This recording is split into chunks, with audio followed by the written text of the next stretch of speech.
The following program is sponsored by Friends of Life Outreach International. Sarah Mae explains how she learned to love and forgive her alcoholic mother. You know, she was physical sometimes, but it was mostly just the fact that she was brilliant at sarcasm and cutting you down until you felt like you were absolutely crazy. And I can remember one time I was very afraid, and I went to tell her, and I somehow, got the words out, "Mom, I think you're an alcoholic." And she said, "So what?" The Complicated Heart, next.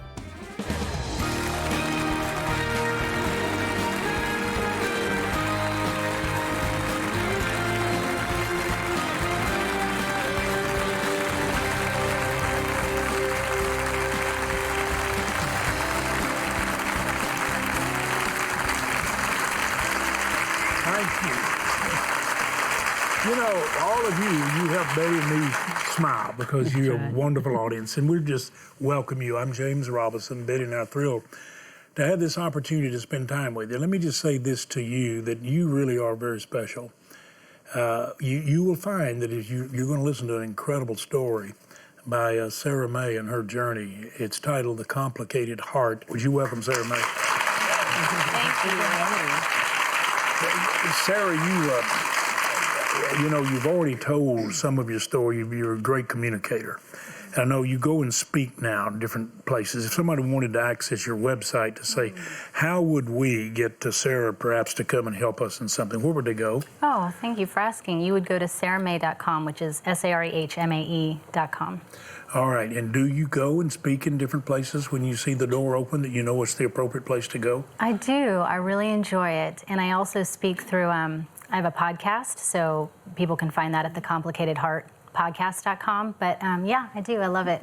I want you just to carry us through the journey that you want us to see, because so many people have been hurt.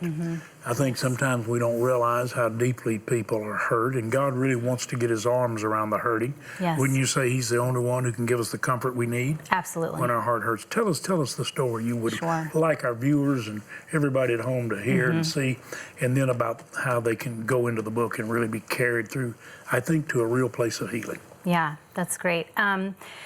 Well, my story essentially starts around 14 years old when I move in with my mom, who happens to be an alcoholic, but I don't know it yet.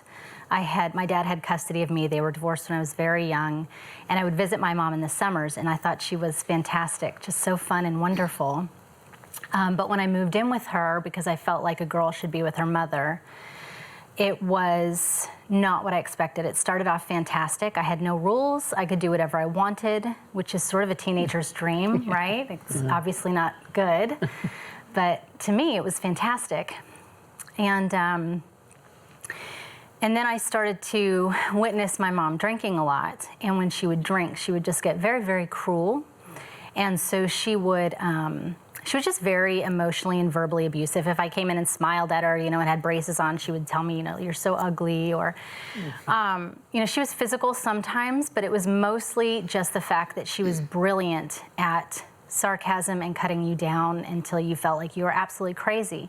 And I can remember one time going and confronting her about being an alcoholic. And of course, I was only 14 years old, so I had no experience with this. I was very afraid. And I went to tell her, and I somehow, got the words out, "Mom, I think you're an alcoholic." And she said, "So what?" And I was like, wait a minute, that's not what the shows tell you. They're supposed to say, "Thank you for telling me, I'll go get help now." And she didn't. And I can remember saying, "Well, Mom, when you drink, you get really, really mean." And she just laughed at me. And I said, "I don't even think I love you anymore," because she'd just been beating me down for so long. And she again just laughed and rolled her eyes. And it was that night, or a few nights later, I remember sitting in the bathtub because I was feeling just extremely alone. I thought I was maybe crazy because she was gaslighting me, which is just somebody who makes you feel like you're insane for what you think. And so I was in the bathtub, and I remember staring at this plastic pink daisy razor and thinking, I wonder if you can kill yourself with, a cheap razor. And I didn't want to die. I just wanted her to care. I just wanted her to see me and say, I love you, like, don't do this. And so I remember, and again, I'm 14, so this isn't like the most logical thing to say, but I was emotional and I was heartbroken, and I yelled out and I said, I'm gonna kill myself. And she said, go ahead, I dare you. Oh my goodness. And that really encapsulates our relationship. I could not make her feel for me or care. She would say that she loved me, but then she would, go and be so cruel. And so she did not stop drinking. And so I did what I figured I needed to do to not be alone, and I got a boyfriend. And the boyfriend, he had a mother who was addicted to crack, and he did not have a dad, and so we just became each other's like everything. And when I was 16, I got pregnant. And at that time, my mom didn't know how to deal with it, and it's because she had gotten pregnant and had abortions in her life, and she'd never faced those things, so I think she just didn't know how to process what I was telling her, and she kind of became like a little girl. Whenever she was scared, I became the mother. So she had a boyfriend who was half her age, who was abusive, and I came home one night and he'd torn up our entire house, and I had to become like the mother because she was so afraid. So that was the whiplash of our relationship. And so anyway, I'm 16, I find out I'm pregnant. I call my grandmother who lived in Pennsylvania, where I'd come from. My mom was in Georgia, and she said, I'll have it taken care of. And I was like, no, I don't, I want to keep the baby. And she just hung up the phone on me. And so it was very confusing, and it was very alone, and I did not know God, but I'd always believed in him. This is important to the story because he always is with us, even in our deepest, darkest pits, even if we don't know he's there. So like when I was a little girl, when I was probably around 9 years old, I have a sister with a different dad, and her dad kidnapped her. My mom had dropped her off for a visitation, and he never came back. And so I prayed every night that we would, to this God I did not know, that I would find my sister. And like after, I think it was 6 months or a year, we found her. And so to me, in my little girl heart, I was probably 9 years old, 8 or 9 at the time, that just cemented that there was a God. Then when I was right before getting pregnant, around 14 years old, I had an uncle come and visit, and he gave me like a Christian cassette tape. And I remember listening to it and just crying out for whatever it was that this man was singing about. I had no idea, but I was like, God, whatever that is, like whoever this Jesus is, like I want him.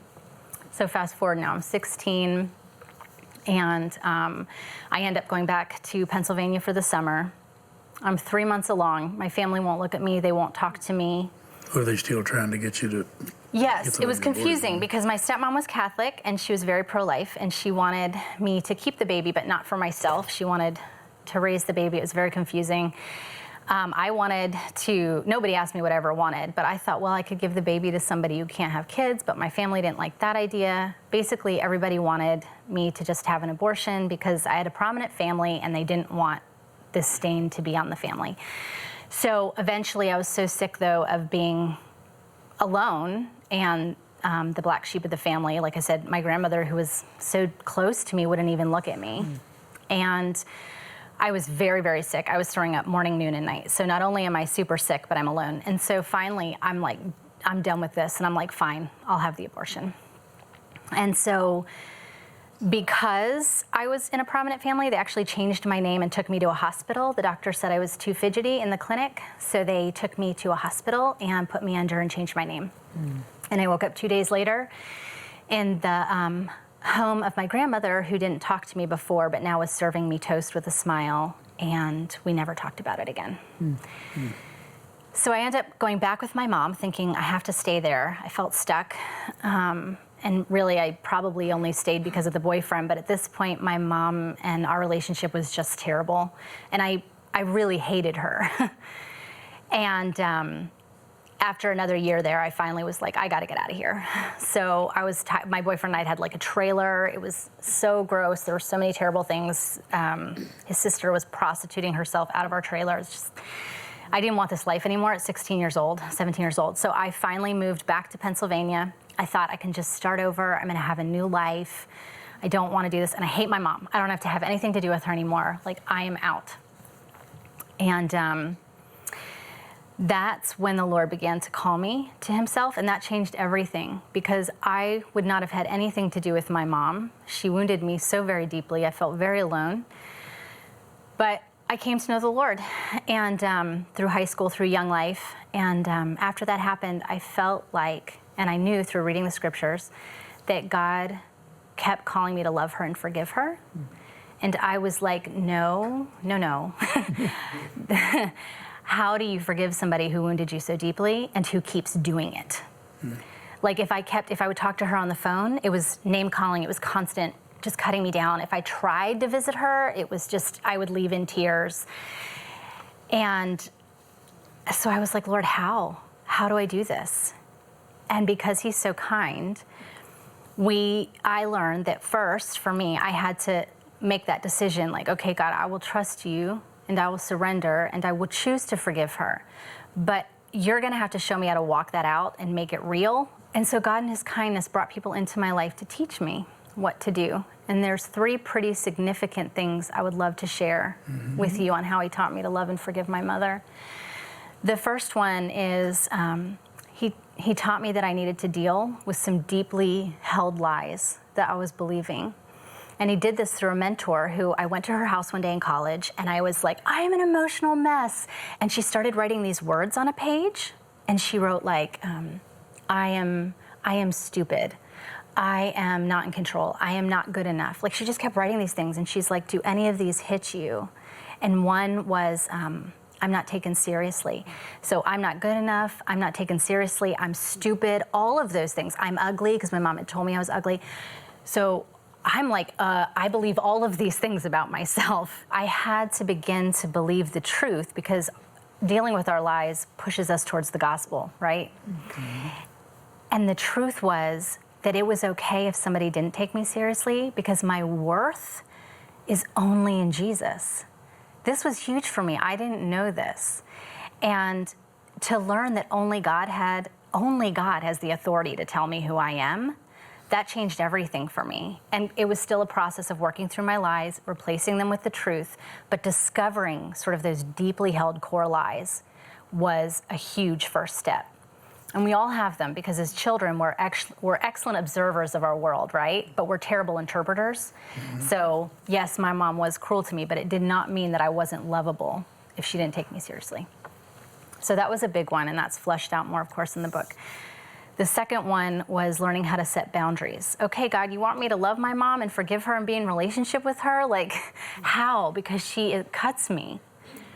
And I remember there was this alcohol counselor that was a guest lecturer in my college class, and I ran up to him because he was an addiction specialist, and I said, what do I do? Like, when I talk with my mom, you know, we just go down this spiral. And he said, if I have a ball in my hand and I throw it to you, what are you gonna do? And I said, I'm gonna catch it. And he goes, then what? And I said, well, I'm gonna throw it back. And he said, oh, so you've decided to play the game. He said, if you don't wanna play the game anymore, stop throwing the ball back. And that was my first experience with what it meant to set boundaries. I don't have to stay in this spiral. I can hang up the phone. I don't have to wait until she's happy or pleased with me. I can stop this toxic cycle. And boundaries are really just, what will I tolerate and what will I not tolerate? And again, that's fleshed out way more. And the third really important thing that I want to say to anybody who's struggling with a difficult relationship, and you're trying to figure out how on earth do I forgive this person, let alone love them, is we have to learn how to mourn what we lost. So we don't mourn the future, because that's where hope sits. But the reality was, I did not have a mother. I did not have a nurturing mother. And that was a valid loss. And so I had to grieve that. But when we grieve something and we let go of the expectation that she'll ever be that she would be a mother, that taught me then how to love her just as a human made in the image of God in need of love. And so all of those things were extremely helpful in the journey for me on learning how to love and forgive her. And then here's the incredible thing. There's so many impossible prayers and miraculous things that happened. You guys, I wish I had time to tell you all of them right now, but they are in the book. But one thing is, after she passed away, I was able to get a hold of her journals, and reading them broke my heart, because I had no idea how wounded she was and how alone she was. And it made me want to love everybody, because everybody has something going on that we don't even see. And I had no idea how desperate she was for the love of a father that she never had. And I was desperate for the love of a mother that I didn't have. Don't you appreciate her sharing her journey with us here? It's complex and complicated, but I'm telling you, this is a beautiful work of God that is in process and continuing. And the thing I want all of you to hear, I don't know where you are, I don't know how you're responding, I don't know what's going on in your mind. But you know, I've been preaching now. I'm approaching 60 years of looking into the faces of people and then being on television for 50 years. And I can see hurt, and I can see hunger. And I'm telling you, there is a father. This is a fatherless person who met the father that everyone can meet. And even if you had a good father or a okay father, there is the ultimate perfect father, and he has a perfect understanding of you and love. And he really wants to hold you so close to his heart that you identify with his love and you identify with his concerns. You're a concern. He wants to heal the hurt in the most complicated life or heart or mind. He can. And that's the reason you're listening. Because the God that changed his life, that gave his son, that through Christ we could have life, even when she was seeking counselors, she was seeking the counsel of the Father through people who would seem to understand. So you're seeking, that's why you're watching. I think getting the book would be a blessing to you perhaps, but here's the thing I want you to know. Right where you are, the Father wants to pull you right up in his arms. He really does. He wants to be the comfort you never thought you could experience. That's the reason we come into your home, to share life today. Not just with people on the other side of the world or in difficult circumstances, hunger or thirst, but you. Father, I pray for every person you're speaking to right now, and you are. And you really want to hold them and heal their broken heart and ultimately make them a healer of broken hearts. When having received your love, your grace, your forgiveness, they suddenly begin to share it. Please, Lord, please take them in your arms. He is reaching out to you right now. You just reach out and say, Lord, I receive you, all your grace. You know, Sarah, you really have, you're on a journey that you're sharing with others to help them. And I want to thank you for that. And you know what our viewers do. They're amazing people. They know when they watch us, they're going to hear that God uses people from all walks of life and all levels to really be amazing in what God does in their life. But when we show them a need, a very legitimate need, and we show them love, they want to meet it. Right now, we're asking our viewers to help us rescue girls and oftentimes boys from sexual trafficking, where they've been taken prisoner. And I want you to listen to me real close. Right now, the opportunity is as great as it's ever been. And you're going to see what love does. And I'm going to tell you this.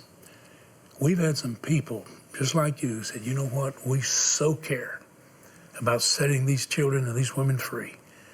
We're going to put up $320,000 to match what you do. It takes $128 to rescue someone, to reach them, rescue them, and begin to restore them. $128.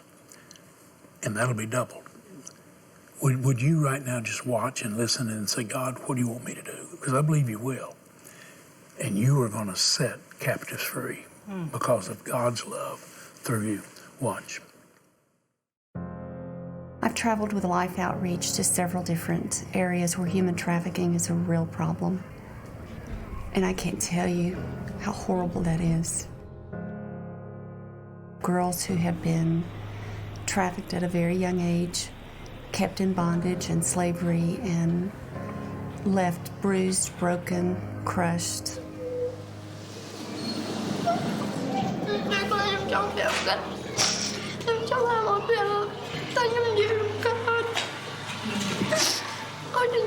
going to be able to get out of jail.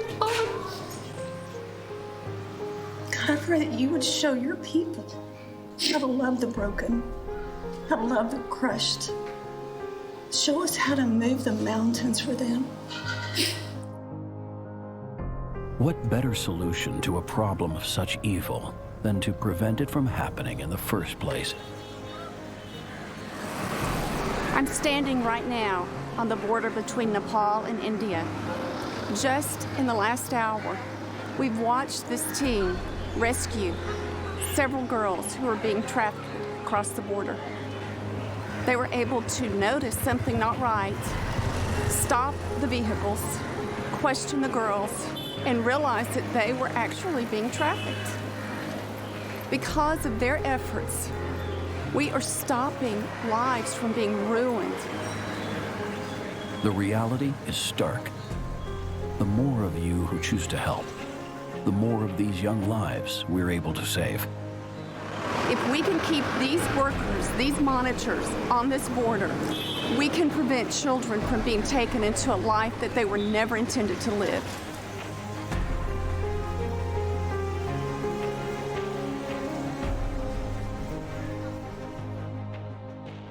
That beautiful lady, Kari James, will be here with Betty and me tomorrow, to just coming back from overseas rescuing. Just back. 11 grandchildren, 4 beautiful children, loves people. She and her husband have helped us for a long, long time. And Betty, she's coming here to just say, let's keep helping them. What goes on in your heart when you see these trafficked children and realize that those rescue workers and those missionaries that our viewers support, they are not ineffective. They totally change the future of these children. What do you... And they also put themselves in danger, James, because No they doubt. have to do everything undercover so that they don't get caught trying to rescue these precious little ones. And they are precious little ones, to God especially. And we have an opportunity, and I call it an opportunity because that's exactly what it is, to rescue these children. We must do it. I can't even imagine the tears when I see one little girl shedding tears, how many tears she has shed, hoping that it will be the last for this reason, that she's been captured and taken advantage of. Please join with us. Let's rescue the perishing and care for the dying, because a lot of them do die as a result of the neglect and the abuse that they've been taken into bondage to. So please help us do that. You know, when we talk about rescuing them, that's really not an exaggeration. Love doesn't fail. The people that go there with a broken heart and with love, with such a desire to help, they're in many ways helpless without our help. We're the connection that makes it possible. We're the support base. We're the lifeline, literally, to make it happen. And I'm asking you if you would go and get your bank card and go online or dial that number that's there for people to call for prayer. It's paid for by love. But would you go and say, I'm going to help rescue one? And they just rescued several. Kari said she watched them. They're heading them off before they get them across the border. They go into areas where they know these children are being recruited, and they show them true love. Then we get them many times out of the brothels, and it's very dangerous. You actually last year helped us build a secure place where we could take them and they couldn't come get them back. You made that possible. You, who? People like you. If you'd say, I'm going to do what I can, knowing that because of the love of God and other friends, your gift will be doubled. $320,000 as a gift. Well, that's huge. That's a lot of love. It takes $128 average to rescue one and get them started in the restoration. It'll be doubled. You'll rescue 2. And I ask all who can, and if you can, I believe you will, could you give $1,280 to help rescue 10? It'll now be 20. Whatever you do will be doubled. Father, I pray everyone who can help will joyfully and gladly help rescue those precious girls and boys who are often taken, in Jesus' name. Would you go right now? Reach out with arms of love and touch someone, set them free. Please, you can either go online or call that number. We have some gifts we're going to send you to say thank you. And you're not giving to get a gift. We give a gift to you to bless you in your life and your spiritual journey, because we love you and we appreciate you. Thank you for reaching out. Behind the bright lights, there is a darkness where a world of innocence is lost and abuse runs rampant, scarring the souls of children with no one and nowhere to turn for help. With bodies broken and hopes crushed, these young victims are trapped in a never-ending nightmare. Today, you can shine the light of God's love in this dark world to reach, rescue, and restore these young ones to the life God designed for them to live. With a generous $320,000 matching gift, now your gift of $128 to help rescue a child can be doubled to help 2 children. Your $64 gift will be matched to help rescue 1 child from the horrors of human trafficking, and a $32 mission rescue gift will be doubled to $64. And with your donation of any amount, we'll send you the Faith, Hope, Love Tea Towel Set. These beautifully woven hand towels are a wonderful reminder to remain steadfast in faith, hope, and love each day. With your gift of $128 or more, you'll receive the life-giving Proverbs Journal. Bound in genuine leather, this journal is filled with wisdom and daily encouragement from Proverbs, featuring lined pages for your personal notes as you reflect on godly instruction to success in life. Finally, please consider a gift of $1,280, which will now help rescue 20 children, and you may request our beautiful bronze sculpture, Safe in the Shepherd's Arms. Please call, write, or make your gift online. I want to thank you, and I want you to know this Proverbs Journal is absolutely beautiful, and boy, do we need wisdom. I think you'll love the beautiful towels that reference our faith and our love. And I want to just say this, that if you would like to have Sarah Maes' book because you think it'll help someone or help you, and you say, would you send that to me? I think I need what she shares. You help touch some of those who need our help. You just ask for it. We'll be glad to send it to you. Would you join Betty and me in saying thanks to Sarah Maes for being such a blessing? Yes, Sarah. We appreciate you. God bless you in your journey. If you help others. Thank all of you for watching. And again, thanks for helping us share life every day.